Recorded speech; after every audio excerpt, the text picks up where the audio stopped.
தனியரசிலிருந்து துவங்குறேன்.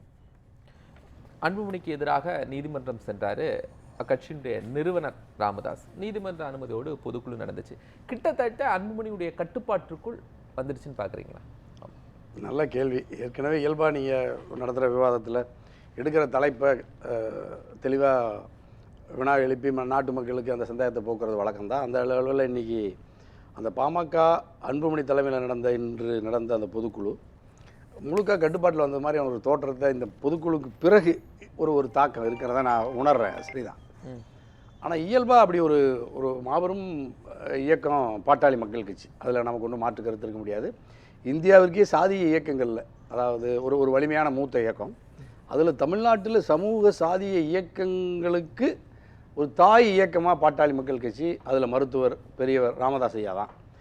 அதாவது உங்களுக்கு அப்பளுக்கு இல்லாத தமிழ்நாட்டில் இருக்கிற மூளை முடுக்குகளிலெல்லாம் சமுதாய சாதிய கோரிக்கையோடு பொதுவுடைமைக்க தத்துவத்தை தாங்கி உலகத்துக்கு அடையாளப்படுத்திய மார்க்ஸோட கருத்துக்களையும், ஆனால் அம்பேத்கரையாவுடைய சமூக சமத்துவத்திற்கான சாதிய ஒடுக்குமுறைகளை தகர்க்கிறதற்கான அந்த கோட்பாட்டையும் தாங்கி நின்று பகுத்தறிவை தாய் தமிழ் மண்ணுக்கு வலிமையாக கூர்மையாக பட்டை தீட்டி மக்களுக்கு கொண்டு சென்ற தந்தை பெரியார், 3 வலிமையான ஆளுமைகளை முன்னிறுத்தி தான் பாட்டாளி மக்கள் கட்சியை ஐயா மருத்துவர் ராமதாஸ் ஐயா கொண்டு போகிறாங்க. இன்று வரை அவர் வாழ்க்கையில் தோற்றதே இல்லை. அவர் எடுத்துக்கொண்ட முயற்சியில் ஏற்றுக்கொண்ட கருத்துக்களில் சமரசமில்லாமல் போராடுகிறார் அப்படின்னு நான் கேட்க வரல. அன்புமணியினுடைய கட்டுப்பாட்டுக்குள் வந்து விட்டதா? இல்லை, அன்புமணி என்ன சொல்றாரு? நிறுவனர் மருத்துவர் ராமதாஸ் தான். அன்புமணி இன்று வரைக்கும் ராமதாஸை விமர்சிக்கலையே. இல்லையா, இன்றைக்கி அது அவருடைய விருப்பத்திற்கு மாறாக இந்த பொதுக்குழு நடந்ததில் வரலாற்றில் பெரியவர் டாக்டர் ராமதாஸ் ஐயாவுடைய அவர் யாரிடமும் தோற்காதவர், கலங்கப்படாதவர், அன்புமணியாவோட இல்லை எதிரியோட எல்லாம் அவருக்கு எப்பவுமே கண்ணில் நீர் நான் பார்த்ததே இல்லை. நீங்கள் புரட்சி தலைவர் அம்மா மரக்கான கலவரம், மிக கடுமையான ஒடுக்குமுறை, 7000 பேர் கைது, சிறை, 110 பேர் மேலே குண்டர் சட்டம் போட்டு இவரையே நீங்கள் வாகனத்தில் அழைத்து கடுமையான வெயிலில் கொடுமைப்படுத்தும் போது கூட திருச்சி சிறையில் கூட அப்போ கூட கண்கலங்காத மருத்துவரையா தன்னுடைய அன்பு மகன் சின்ன வயசுலேயே பாராளுமன்றத்தில், இந்திய திருநாட்டினுடைய பாராளுமன்றத்தில் சுகாதாரத்துறை அமைச்சராக தந்து அழகு பார்த்து அப்படியே பார்த்து வளர்த்துற தன்னுடைய மகனே எங்கேயோ தவறு செஞ்சிருக்காருல, அவரே சொல்றாருல, நான் தவறு செய்து விட்டேன். அந்த தவறுடைய பலன் தானே. தவறே செய்யல. அவருன்னா எப்படி நீங்க அன்புமணியாவை சின்னவரை ராமதாஸ் சொன்னதை சொல்றேன். மருத்துவர் ராமதாஸ் என்ன சொல்றாரு? நான் என்னுடைய குடும்பத்திலிருந்து யாரையும் சட்டமன்ற உறுப்பினர்களாகவோ நாடாளுமன்ற உறுப்பினர்களாகவோ ஆக்க மாட்டேன் அப்படின்னு உறுதி எடுத்தவர் ஒரு புள்ளியில தவறுறாருல்ல. எங்கேயும் தவறவே இல்லை. அவர் தன்னுடைய அன்பு மகனை சின்னவரை நம்புறாரு. சார், அவர் செய்த சத்தியம் என்ன? முதல்ல சத்தியத்தில் அது இப்போ நான் அந்த அளவில் நீங்கள் சொல்கிற அந்த விமர்சனத்தை நான் ஏற்கிறேன். அதாவது இன்னும் கடுமையான வார்த்தைகளை சொன்னார். என் குடும்பத்தில் அவர் நான் அரசு பணிக்கு வரமாட்டேன்னு சொன்னார். அதில் உறுதியாக இருந்தார். மருத்துவரையா பெரியவர் நான் சட்டமன்ற உறுப்பினரா நாடாளுமன்ற உறுப்பினரா எந்த அரசு பணிக்கு வரமாட்டேன்னு சொல்லி இருக்கிற இந்தியாவிலேயே எனக்கு தெரிந்த ஒரே தலைவரும் பாட்டாளி மக்கள் கட்சியினுடைய நிறுவன தலைவர் ஐயா ராமதாஸ் தான். அப்படிப்பட்ட தலைவர் தன்னுடைய அன்பு மகன் மீது நம்பிக்கை வைத்து இந்த பொறுப்புகளை எல்லாம் ஒப்படைக்கிறார். ஆனா அவரே தன்னுடைய விருப்பத்திற்கு மாறாக கடைசி காலத்துல வயது முதிர்ந்து உடல்நலம் பாதிக்கப்பட்டு பெரியவர் நிறுவன தலைவர் ஒரு ஒரு ஒரு ஒரு ஒரு ஒரு விருப்பத்திற்கு மாறா இன்னைக்கு பொதுக்குழுவை கூட்டுறார். அல்லது இந்த சமீபத்தில் ஒரு 2-3 மாதங்களாக நடக்கிற சம்பவங்கள் எல்லாம் பொதுக்குழு இன்னும் ஓராண்டுக்கு இவர் தான் தலைவரா நீடிப்பார் அப்படின்னு பொதுக்குழு முடிவு பண்ணிட்டு அடுத்தது என்ன நடக்க போகுது? இல்லை, நான் இதையும் நான் தான் முதல்ல சொன்னேன். முதல்ல அவர் இந்த இப்படி 2 பேருக்குள்ள ஒரு கருத்து முரண் இருக்குதுங்கிற செய்தி வந்த அன்னைக்கு சொன்னேன். நான் கிட்டத்தட்ட ஒரு 4-5 மாதங்களுக்கு முன்பு சொன்னேன்.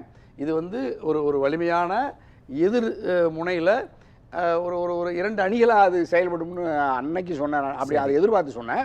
இன்றைக்கி அதே மாதிரி நடந்து அவருடைய விருப்பத்திற்கு மாறாக சின்னவர் ஒரு பொதுக்குழுவை கூட்டுகிறார். அந்த பொதுக்குழுவில் 90 விழுக்காடு முந்தைய நிர்வாகிகளே மீண்டும் அந்த பொறுப்புகள் எல்லாம் நீடிக்கப்படுகிறது. அதில் சின்னவர் அன்புமணியாகவும் அதில் கூடுதலாக அந்த பொறுப்பை 2026 வரைக்கும் நீட்டிக்கப்பட்டிருக்கிறது இந்த பொதுக்குழுவில். இந்த பொதுக்குழு மருத்துவர் ஐயாவுடைய பெரியவருடைய முழு விருப்பத்திற்கு மாறாக இப்போ நீங்களே வினாவில் கேட்டதை போல உயர்நீதிமன்றம் வரை சென்று இந்த பொதுக்குழுவை தடை செய்ய வேண்டும் என்று கேட்ட பெரியவருடைய அந்த கோரிக்கையையும் நீதிமன்றமும் நிராகரித்தது. அப்ப இவரும் அதை இன்னும் ஒரு இப்போ இன்னைக்கு உள்ள அரசியல் களத்துல மருத்துவர் ராமதாஸ் வெற்றி பெற்று விட்டாரா, அன்புமணி வெற்றி பெற்று விட்டாரா அப்படிங்கிறத தாண்டி இந்த செய்தி தமிழ்நாடு அரசியல் களத்துக்கு என்ன சொல்ல வருது, என்ன மாற்றத்தை உருவாக்கும்னு நினைக்கிறீங்க? அதாவது உடைக்கப்படாத ஒரு கட்சி இந்தியாவில் பாட்டாளி மக்கள் கட்சின்னு இருந்த ஒரு வலிமையான அந்த பிம்பம் இருந்துச்சு. அதாவது இந்தியாவில் எல்லா கட்சிகள்லையும் சர்க்கிள் வந்துச்சு. எனக்கு தெரிய பாரதிய ஜனதா கட்சியில் கூட நீங்கள் எடியூரப்பாவும் சங்கர் சிங் வகேலாவும் நானும் குஜராத்து கல்யாண் சிங் கூட உள்ளே வந்து முதலமைச்சராகி வெளியே போய் மறுபடியும் பாட்டாளி மக்கள் கட்சி பாஜக வந்தார் உத்தரப்பிரதேசத்தில். கர்நாடகாவில் நீ எடியூரப்பா போய் தனித்து இயக்கத்தை உருவாக்கி தேர்தலில் எதிர்த்து நின்று வந்தார். பாட்டாளி மக்கள் கட்சி மட்டும்தான் அது தோற்றுவிக்கப்பட்ட 46 ஆண்டுகளில் சின்ன சறுக்கள் இல்லாமல் ஒரு கிளை கூட தனக்கு எதிராக தீர்மானம் போட முடியாத அளவுக்கு ஒரு இரும்பு உறுதியோடு அது ஒற்றுமையாக இருந்த ஒரு மகத்தான இயக்கம், சமூக நீதி இயக்கம் பாட்டாளி மக்கள் கட்சி. அது இன்னைக்கு பெரியவருடைய விருப்பத்திற்கு மாறாக சின்னவர் இப்படி ஒரு பொதுக்குழுவை நடத்தியதில் ஒரு தாக்கத்தை ஏற்படுத்தியிருக்கு. அப்போ நீங்கள் இந்தியாவிலேயே பாட்டாளி மக்கள் கட்சியும் கூட தன்னுடைய சொந்த மகனாக இருந்தாலும் தலைவனாக நியமிக்கப்பட்டால் நிறுவனரினுடைய விருப்பத்திற்கு மாறாக ஒரு கட்டத்தில் முடிவெடுக்க முடியும். சரி, அப்படி எடுக்கப்பட்ட யாராலுமே உடைக்க முடியாத நீங்க சொன்ன எக்கு கோட்டையான பாமகவை யார் உடைத்து பார்க்க ஆசைப்படுகிறார்? சின்னவர் தான். அது நோக்கம் என்ன? நோக்கம் பெரியவருடைய அந்த இயல்பாகவே நீங்கள் கிராமப்புறங்களில் நம்முடைய இயல்பாக நம்ம தமிழ் இந்த பண்பாட்டு தளத்தில் இந்திய குடும்ப சூழலில் வயதான பிறகு பெரியவர்களை மதிக்கிறது இயல்பாக இங்கே இல்லை. குறிப்பாக இந்தியா ஒரு ஈகோ பிரச்சனை தான். இதுக்குள்ள பொலிட்டிக்கல் ஒன்றும் இல்லை, பெரிய அளவில் இல்லை, ஈகோ தான். இன்னும் சொல்ல போனால் நெருக்கமாக குடும்ப உறவுகளுக்குள்ளே ஏற்பட்டிருக்கிற சிக்கல்கள் தான் அது விரிவடைந்து அரசியல் தளத்திலையும் சில ஏற்ற இறக்கங்கள், சில சமரசங்கள் உடன்படாத சூழ்நிலையில் இந்த பிரிவு ஒரு பக்கம் பேசுறாங்க சார். மருத்துவர் ராமதாஸை இயக்குவது திமுக, அன்புமணி பக்கத்தில் பாஜக இருக்கிறது. அந்த பொலிட்டிக்கல் கணக்கு, அந்த செய்திகள்லாம் உங்களுக்கு வரலையா? இல்லை, வந்தாலுமே அதை நான் நம்பலை. அது அப்படி அன்புமணியாவையோ அல்லது ராமதாஸ் பெரியவரையாவையோ அப்படி வெளியிருந்து திராவிட முன்னேற்ற கழகமோ அல்லது பாரதிய ஜனதா கட்சியோ அப்படி அவர்களுடைய இயக்கத்தில் இந்த குடும்ப உறவை அல்லது தந்தை மகன் உறவை அல்லது அல்லது இளைஞரணி தலைவர் அல்லது செயல் தலைவர் நிறுவன தலைவர் என்கின்ற அந்த உறவுகளுக்குள்ள அதை பிரிக்கவே முடியாது. ராமதாஸ் சொல்லும்போது ராமதாஸ் திமுக கூட்டணி விரும்புகிறார், அன்புமணி பாஜக கூட்டணியில் இருக்கணும்னு விரும்புகிறார். இதுதானே பிரச்சனை துவக்கத்தில் வருது. அதனால சொல்ல அன்புமணியை பாரதிய ஜனதா கட்சி உறவை விரும்புகிறாருங்கிறதுல அவரே சொல்லிட்டார். யார்? பெரியவர் சொல்லுவார் தான். பெரியவரையா சொல்கிறார், கடந்த நாடாளுமன்ற தேர்தலில் அன்புமணியாவும் சாமியாமாவும் என் பாதம் பணிந்து பாஜகவின் உறவை உறுதி செய்ய வேண்டி கேட்டுக்கொண்டதனால் நான் வேறு மாற்று வழி இல்லாமல் ஒத்துக்கிட்டேன்னு சொல்கிறார்ல.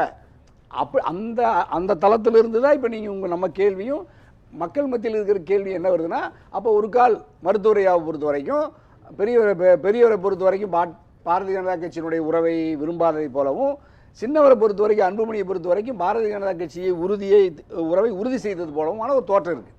ஆனால் இதுக்கு பின்னாடி பாஜக தான் தந்தையை மீறி நீங்கள் இப்படி ஒரு முடிவெடுங்கன்னு பாஜக தூண்டி சின்னவர் செய்திருப்பார் என்று நான் நம்பலை. அதே மாதிரி பெரியவரும் திராவிட முன்னேற்ற கழகமோ அல்லது வேறு ஏதாவது ஒரு ஆற்றல் புற சக்தி இப்படி தூண்டி அவர் தன் அன்பு மகன் மீது அல்லது பாட்டாளி மக்கள் கட்சியில் இப்படி ஒரு சிக்கல், இப்படி ஒரு முரண்பாடு வருவதற்கு வினையாற்றி இருப்பாரா என்றால் அப்படியும் முடியாது. ஏன்னா தொண்டர்கள் யார் பக்கம் இருப்பாங்க சார்? தொண்டர்கள் இப்பொழுது செயல் களத்தில் இருக்கிற அன்புமணி பக்கம் நிர்வாகிகளும் ஒரு கணிசமான இளைஞர்கள் இருக்கிறத பார்க்குறேன். பொதுமக்கள் தமிழ்நாட்டினுடைய ஆகச்சிறந்த 50 ஆண்டு காலம் அவருடைய வரலாற்றில் 46 ஆண்டு காலம் பாட்டாளி மக்கள் கட்சி, 10 ஆண்டு காலம் சமுதாய இயக்கம் வன்னியர் சங்கம், கிட்டத்தட்ட 55 ஆண்டுகள் 60 ஆண்டுகள் அவர் நடத்தின இந்த தமிழ்நாட்டில் இந்த மண்ணும் மொழியும் அப்படியே நெகமும் சதையுமா இந்த சமூகத்தோட பின்னி பயணிக்கிற மருத்துவர் இருப்பாங்க. கட்சிகள் யார் பக்கம் இருக்கும்? பாஜக, கட்சியில திமுக, இவங்கெல்லாம் யார் பக்கம் இருப்பாங்க? அது இப்போ இப்போ இவர்களுக்குள்ள ஒரு உடன்பாடு 2026 சட்டமன்ற பொதுத் தேர்தல் வருகிற வரை உடன்பாடு உறுதி செய்யப்படவில்லை என்றால் அன்புமணி திமுகவை எதிர்க்கிறது அப்படிங்கிறதுல தீவிரமா இருக்காரு. இன்னைக்கு பேசிட்டு அதுதான். அதனாலதான் இப்ப நீங்க இப்ப கோபாலகிருஷ்ணன் ஐயா கேட்கிற மாதிரி, நெறியாளர் ஐயா கேட்கிற மாதிரி அவர் பாரதிய ஜனதா கட்சியினுடைய சார்பு அல்லது அந்த அணி கூட்டணி ஃபிக்ஸ் ஆயிடுச்சு. அதாவது பாஜக கூட்டணிங்கிறத அன்புமணி கிட்டத்தட்ட உறுதிப்படுத்திட்டாரு. பாரதிய ஜனதா கட்சி அதிமுக அல்லது அந்த அணியில் இருக்கிறத உறுதிப்படுத்துறதை விட திராவிட முன்னேற்ற கழகத்தோடு உறவே இல்லை, திராவிட முன்னேற்ற கழகத்தை எதிர்ப்பது என்கின்றதுல கூர்மையா இருப்பதனாலேயே அவர் பாஜகவினுடைய சார்பு நிலை எடுத்து விட்டார் என்கிறது தான் பொதுவெளியில உறுதியா நம்பப்படுது. பெரியவரை வந்துருவாருன்னு சொல்றீங்க உங்க பார்வையில. இப்ப நீங்க இந்த சொல்லக்கூடியது எல்லா சாராம்சமும் என்டிஏக்குள்ள வந்துருவாரு உறுதியா. உறுதியா. அதே மாதிரி நீங்க பெரியவரை பொறுத்த வரைக்கும் இந்த முறை அப்படி சின்னவர் வந்து இப்படி ஒரு முடிவு எடுத்துட்டாருன்னா பெரியவர் நீங்க சொன்ன மாதிரி திராவிட முன்னேற்ற கழக அணியில தான் வலிமையா இருப்பாரு. அதுல கணிசமான சட்டமன்ற உறுப்பினர்களை பெறக்கூடும்.